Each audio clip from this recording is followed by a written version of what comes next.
प्रभु यीशु के सामर्थ्य नाम में आप सबको जय मसीह की, प्रेज़ द लॉर्ड। आइए आज के इस दिन में हम प्रभु का धन्यवाद करें। मेरे साथ प्रभु के वचन को निकालेगा।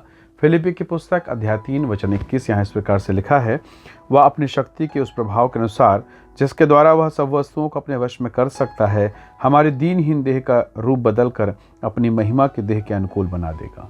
Praise the Lord, hallelujah. प्रभु के लोगों, अगर मैं आपसे एक सवाल पूछूं, सोने का क्या भाव है, तो आप बता देंगे कि सर 1 तोला सोना मतलब लगभग 50,000 के आसपास। और यदि मैं आपसे पूछूं कोयले का क्या रेट है, तो आप कहेंगे 40 से 50 रुपये किलो होगा, 40 से 50 रुपये किलो। और अगर मैं आपसे पूछूं कि हीरा 1 किलो कितने का मिलेगा, तो शायद पता नहीं। कई लोगों ने तो शायद हीरा देखा भी नहीं, देखा है तो केवल फिल्मों में, टीवी में या कहीं किसी चीज़ में देखा, छू कर नहीं देखा। आप मेरी बात से सहमत होंगे। और 1 किलो हीरा असंभव है, शायद किसी के पास नहीं होगा।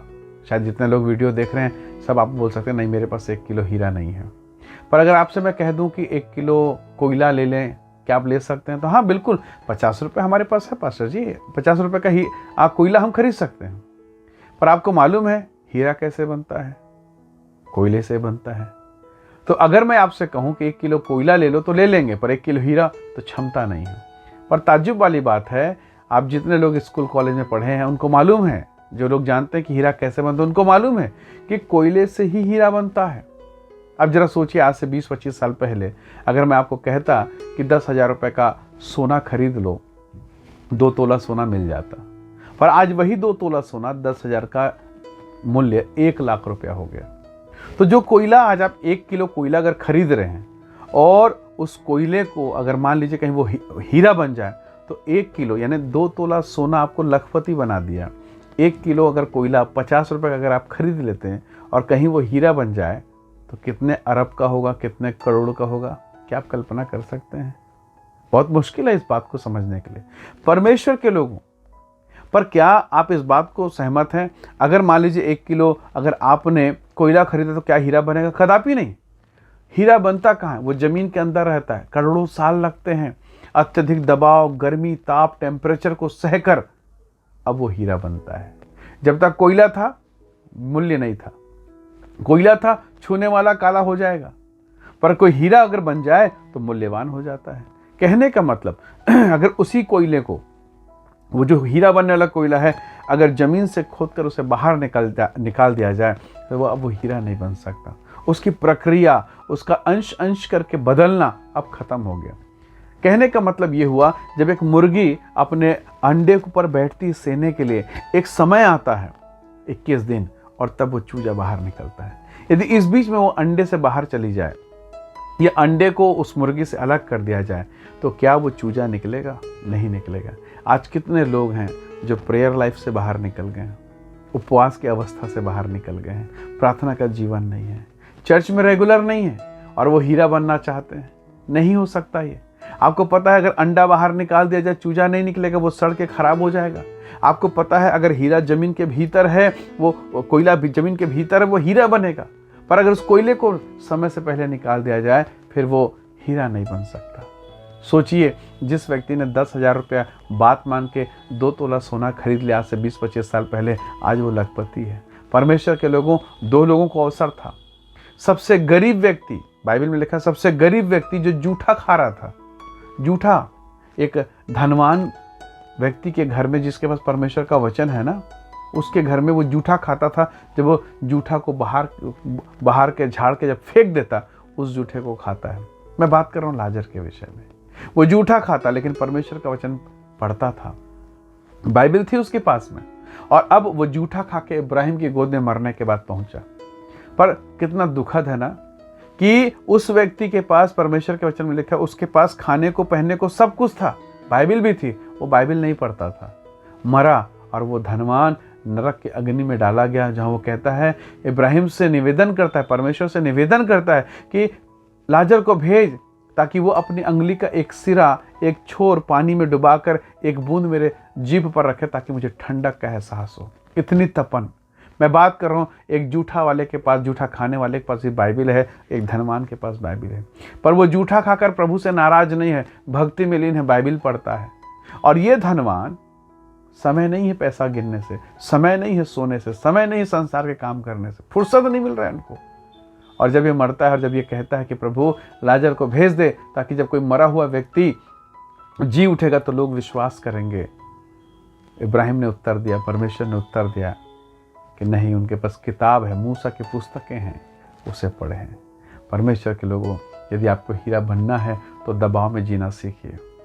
यदि आपको कीमती बनना है, प्रेशर में रहना सीखिए। कितने साल यूसुफ ने जेल में बिताया, जेल में बिताकर शायद उसका लाइफ खत्म हो गया, लेकिन नहीं, वो प्रार्थना में था। और जो प्रार्थना में था, जो दबाव में था, जो पीड़ा में था, जो परेशानी में था, आज मिस्र देश के सिंहासन को उसके लिए खाली किया गया। प्रधानमंत्री के पोजीशन पर वो आता है। यीशु मसीह गतसमनी के बगीचे में बड़ी वेदना और पीड़ा में थे, बहुत पीड़ा, इतनी उनका पसीना मानो लहू की बड़ी बड़ी बूंदों के समान गिरता है। और अब पिता ने उसे वो माहौल दिया, वो महिमा का स्थान दिया कि आज वो पिता के दाहिने ओर विराजमान है। उसे वो नाम मिला जो सब नामों से ऊंचा नाम है। परमेश्वर का वचन कहता है हमारी दीनहीन देह का रूप बदलकर महिमा के अनुकूल बना देगा। प्रभु के लोगों, आज आप दबाव में हैं, पीड़ा में हैं, मानो कोयले के समान है, कोई मूल्य नहीं, कोई कीमत नहीं। पर जब आप वास्तव में प्रभु के अनुग्रह में आएंगे और उस आत्मिक दबाव में आएंगे, उस महिमा में आएंगे, प्रभु आपका जीवन बदलेगा, आपके जीवन को ब्लेस करेगा। आज आप धन्यवाद करेंगे। सोचिए, अगर किसी ने किसी को ज़बरदस्ती सोना खरीदवा दिया, आज से 20-25 साल पहले 10,000 का, आज वो लखपति हो गया और वो कह रहा होगा, थैंक यू, आपने मुझे सलाह दिया, थैंक यू, आपने मुझे सलाह दिया, आपके सलाह को मानकर मैं लखपति हो गया। क्या आज आप मेरी सलाह को मानेंगे?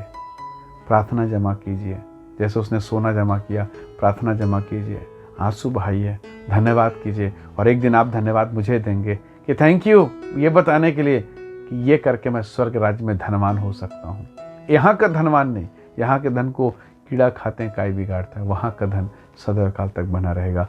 आप आशीषित होंगे और स्वर्ग के परमेश्वर की ओर से आप सम्मानित होंगे। प्रभु के लोगों, कई बार इस संसार की पीड़ा परेशान में, इस संसार के चकाचौंध में हम भूल जाते हैं हमारा प्रभु किस लिए आया, उसकी इच्छा क्या है। आपसे बेहतर लोग आपके आसपास रहते हैं, आपसे बेहतर लोग, चाहे वो धन में हो, चाहे संपत्ति में, सुंदरता में, आपके आसपास हैं। परंतु क्या आपने कभी सोचा कि प्रभु ने आपको क्यों चुना? वो आपका नाम जानता है। उसने अपने आप को आपके लिए दिया, आपके पैसे के लिए नहीं दिया। आपकी वो जो भेंट, जो झोली में हम छोटा सा चढ़ा देते हैं 10-20-100 रुपये, उसके लिए उसने जान नहीं दी। उस पैसे से कहीं ज़्यादा कीमती, कहीं ज़्यादा मूल्यवान आप हैं, आपकी आत्मा है। और आपको नरक से, आपको पीड़ा से बचाने के लिए यीशु स्वर्ग से इस पृथ्वी पर आया। वो क्रूस पर चढ़ा, मर गया, गाड़ा गया, पर अपनी परमेश्वर के सामर्थ्य के द्वारा वो तीसरे दिन मृत्यु को कुचल के जी उठा, आज भी जिंदा है। वो आपके लिए आया, वो मेरे लिए आया। क्या आज आप इस बात को समझ रहे हैं? यदि हाँ, तो क्या आप अपना जीवन प्रभु को देंगे और कहेंगे, प्रभु जी मुझे हीरा बना, मुझे कोयला नहीं, मैं दबाव सहने को तैयार हूँ। मुझे शद्रक मेशक बना, मैं भट्ठी में जाने को तैयार हूँ, ताकि वहाँ उस आग की भट्ठी में तप कर मूल्यवान वस्तु बन सकूँ।